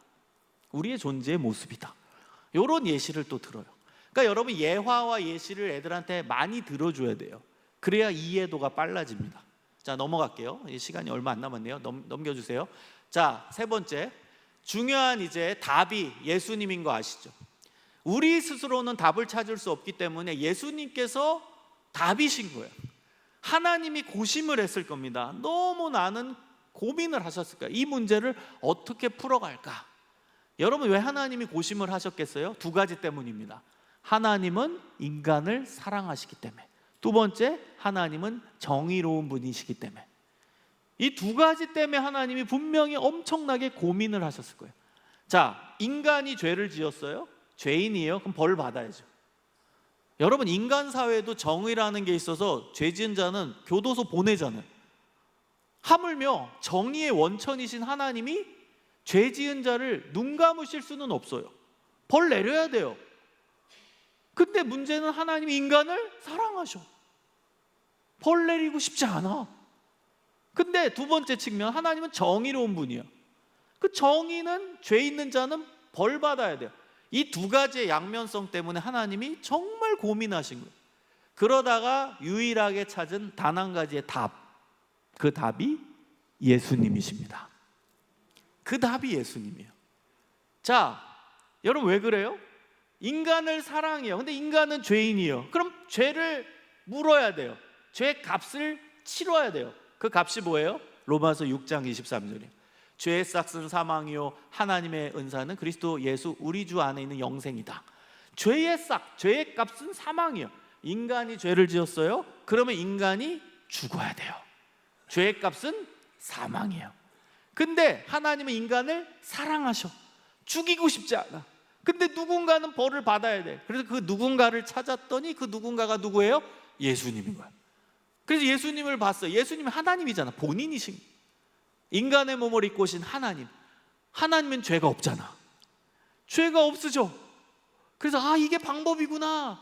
죄 없는 인간을 하나 보내야겠구나. 모든 사람은 죄인이잖아요. 그러니까 사람들 중에서는 그 답을 찾을 수 없어. 하나님이 인간이 되셔야 돼. 그래야 죄가 없거든. 그래서 그 죄 없는 인간에게 모든 사람의 죄를 다 빼내서 뒤집어 씌워야겠구나. 그래서 인간의 모든 죄를 다 빼내서 예수라는 죄 없는 인간에게 죄를 뒤집어 씌운 거예요. 그러면 죄의 값은 사망이니까 사망, 벌 받아야 되죠. 그래서 예수님이 십자가에서 사망하신 거예요. 죄의 값은 사망이니까. 그래서 하나님의 방법이셨어요. 인간은 사랑해서 인간을 죽일 수는 없고 대신 누군가가 죽어야 되는데, 벌 받아야 되는데, 그 벌 받을 수 있는 존재를 찾아보니까 본인 자신밖에 없는 거예요. 그래서 하나님이 인간이 돼서 죄 없는 유일한 인간, 그래서 인간의 모든 죄를 다 빼내서 그 예수에게 다 뒤집어 씌우고 죽이신 사건이 십자가입니다. 할렐루야. 이게 복음이에요. 유일한 답인 거예요. 하나님이 고심하셨을 거예요. 이 두 가지 양면성, 인간을 사랑해서 죽일 수는 없고, 그러나 정의의 하나님이니까 누군가는 벌 받아야 되고, 그 유일한 찾은 답이 예수였던 거예요.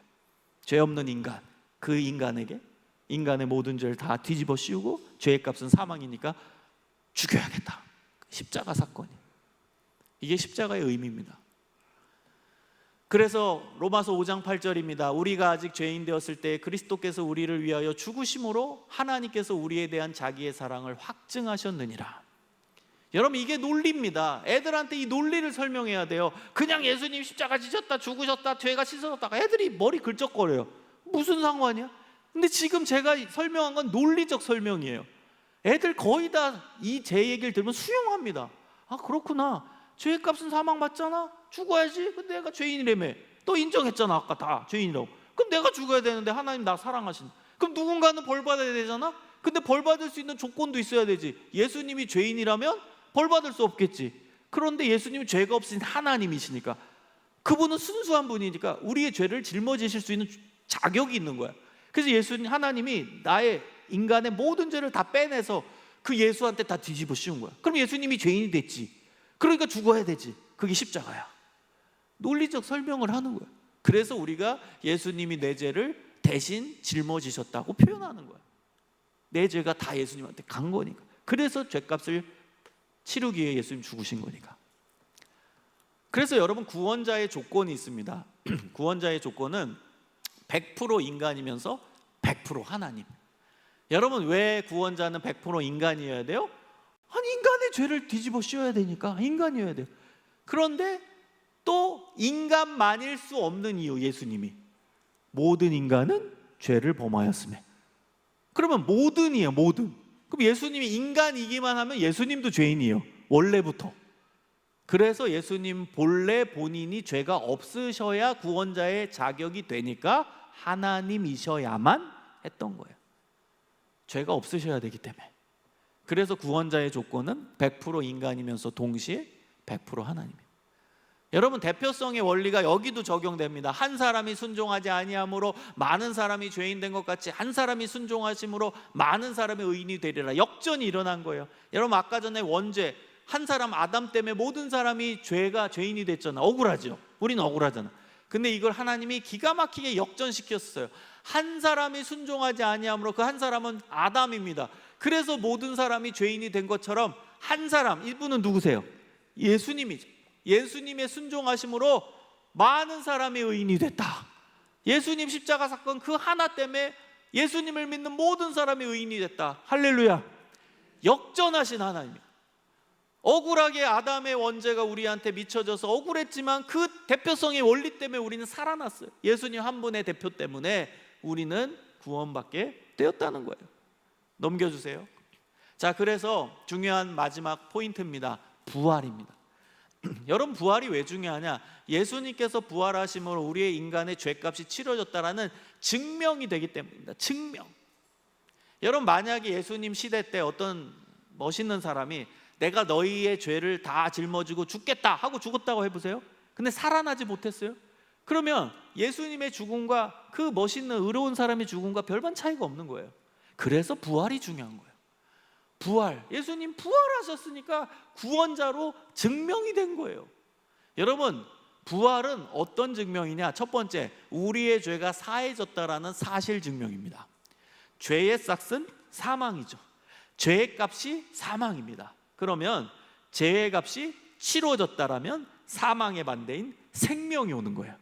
그 생명이 부활이죠. 그래서 부활하셨다라는 건 우리의 죄의 값이 치러졌구나, 그 증명이 되는 거예요. 그 다음에 두 번째 증명은 예수님은 원래 죄가 없으셨구나. 여러분, 만약에 예수님이 원래 죄가 있으셨던 분이었다면 살아나지 못했겠죠. 본인의 죄 때문에 죽었겠죠, 그냥. 근데 살아났다는 건 예수님은 십자가에 달리실 때부터 하나님이셨구나, 죄가 없으셨던 인간이셨구나, 그 증명이 되는 것입니다. 그래서 부활이 중요해요. 넘겨주세요. 자, 그래서 우리가 해야 될 것은 뭐냐? 이제 애들한테 물어봐야 되죠. 너 예수님을 구원자로 믿는 게 굉장히 중요해. 요한복음 5장 24절에 보면 내가 진실로 진실로 너희에게 이르노니 내 말을 듣고 또 나 보내신 이를 믿는 자는 영생을 얻었고 심판에 이르지 아니하나니 사망에서 생명으로 옮겼다. 믿는 자가 중요하다. 그리고 에베소서 2장 8절이 너무 중요하거든요. 여러분, 이 구절을 애들 눈높이에 맞게 쉽게 설명해 줘야 돼요. 너희는 그 은혜에 의하여. 애들한테 쉽게 설명해 준다라는 건 용어를 쉽게 설명하는 거예요. 여러분, 은혜라는 용어가 되게 추상적이에요. 여러분, 은혜가 뭔지 아세요? 그 뒤에 나와요. 하나님의 선물. 선물이 은혜라는 뜻입니다. 좀 더 정확히 말씀드리면 공짜 선물, 이게 은혜라는 단어의 뜻입니다. 근데 선물도 여러분 내용이 있죠. 포장지를 뜯어봐야 되잖아요. 그 선물의 내용이 뭐예요? 그 내용이 이 구절 중간에 나오는 구원입니다. 구원이 뭐예요? 영원한 생명을 얻는 겁니다. 죄의 문제가 해결돼서 영생, 영원한 생명을 얻는 게, 이게 구원입니다. 그래서 애들한테 은혜 하지 말고 공짜 선물 이렇게 알려주세요. 그 공짜 선물의 내용은 영원한 생명, 영원히 죽지 않고 하나님과 함께 영원히 산다, 영생, 이게 선물의 내용이다. 근데 중요한 건 봐봐 얘들아, 선물을 어떤 사람이 지나가다가 공짜 선물을 받아. 근데 어떤 사람은 안 받지. 이거 왜 주지? 안 받는 사람이 있어. 그리고 어떤 사람은 선물이네, 받아야지, 받는 사람이 있어. 그 받는 게 믿음이야. 여러분, 이게 애들 용어로 쉽게 설명한 거예요. 선물을 우리가 내밀잖아요. 받아. 근데 어떤 사람은 안 받아요. 여러분, 하나님은 공평하신 분입니다. 선물을 모든 사람한테 제시했기 때문에 하나님은 공평하세요. 근데 누군가는 그 선물을 받고 누군가는 선물을 받지 않아요. 그래서 누군가는 구원을 받고 누군가는 구원을 받지 못하는 거예요. 하나님이 불공평하신 분이 아닙니다. 하나님은 우리 전 세계에 있는 모든 사람한테 그 선물, 공짜 선물을 내밀어 주세요. 그래서 공평하신 분이에요. 근데 어떤 사람은 받고 어떤 사람은 안 받는 것뿐이에요. 그건 우리 선택인 거예요. 받는 게 믿음입니다. 여러분, 애들한테 쉽게 설명하세요. 받는 게 믿음이다. 넘겨주세요. 자, 그래서 믿음은 영접이에요. 요한복음 1장 12절에 보면 영접하는 자 곧 그 이름을 믿는 자들에게는 하나님의 자녀가 되는 권세를 주셨으니, 영접하다라는 단어와 믿는다라는 단어가 동의어입니다. 여러분, 영접이 뭐예요? 영접이 받아들이는 거예요. 공짜 선물을 받아들이는 거예요. 여러분, 옛날 그 뉴스들 보면은 알잖아요. 그 군사 정권 때 이제 뉴스를 보면 우리 대통령께서 해외 순방을 마치고 대한 리우스 막 나오면서 맨날 나오잖아요. 그러면 그때 대통령이 어디 갔다 왔다 그러면은 서울 공항에 산부 요인이 나가서 대통령을 영접하였다, 이런 단어를 썼어요. 무슨 뜻이에요? 대통령을 영접하였다, 대통령을 귀하게 모시다, 이런 뜻이에요. 귀하게 받아들이다, 이게 영접의 의미입니다. 여러분, 영접이 뭐라고요? 귀하게 받아들이다, 이게 믿는 겁니다.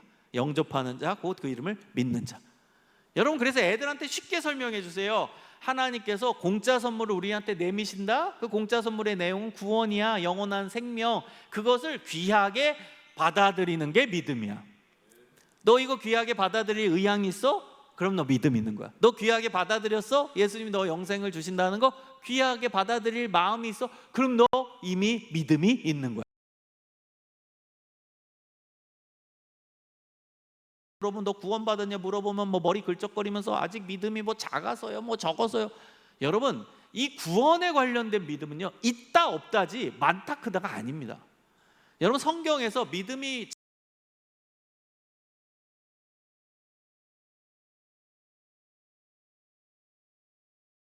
구원과 관련된 믿음은 작다 크다의 개념이 아닙니다.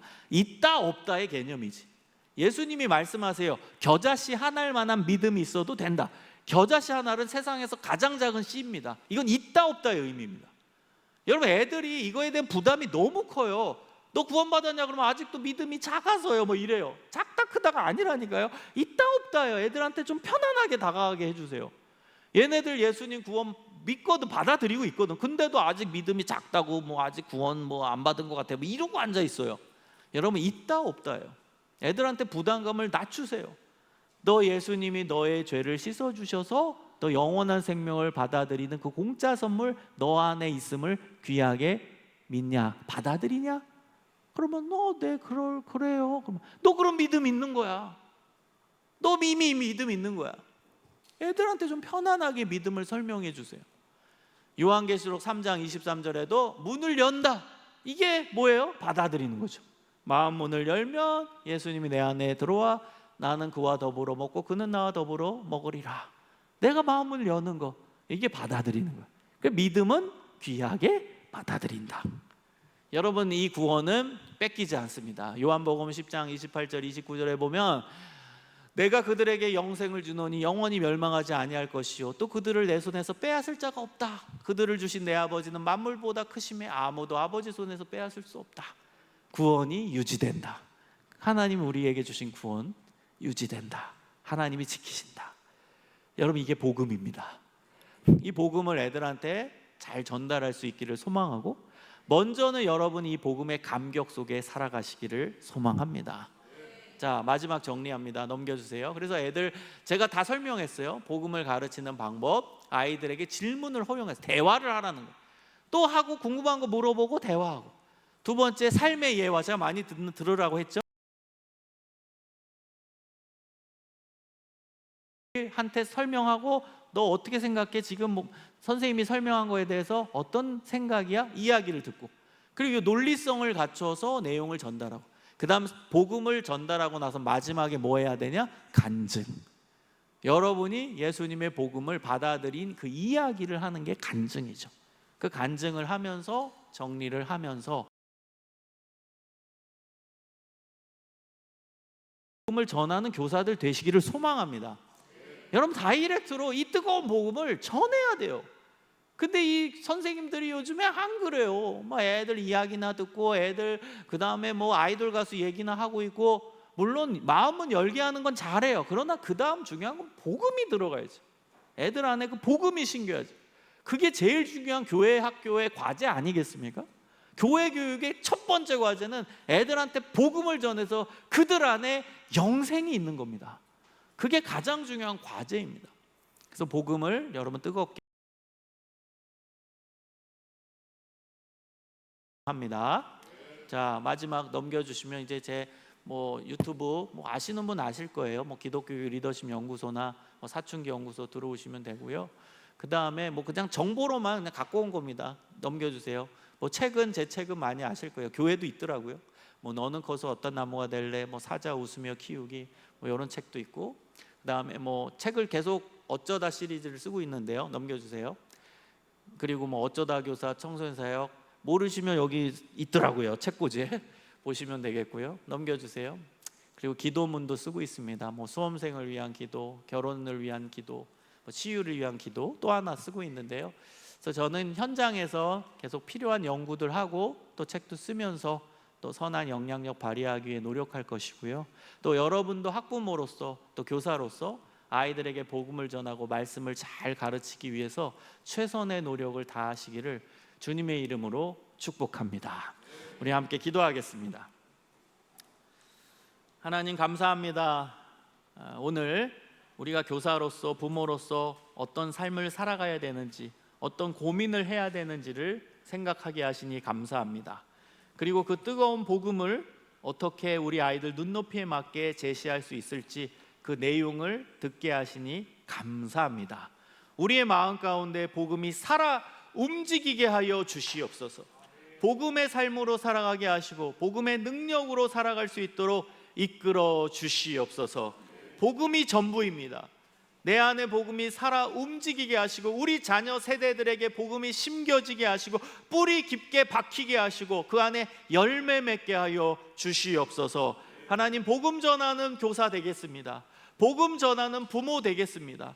복음 전하는 조부모 되겠습니다. 저희와 함께 하시고 저희들에게 은혜와 지혜와 능력을 더하여 주시옵소서.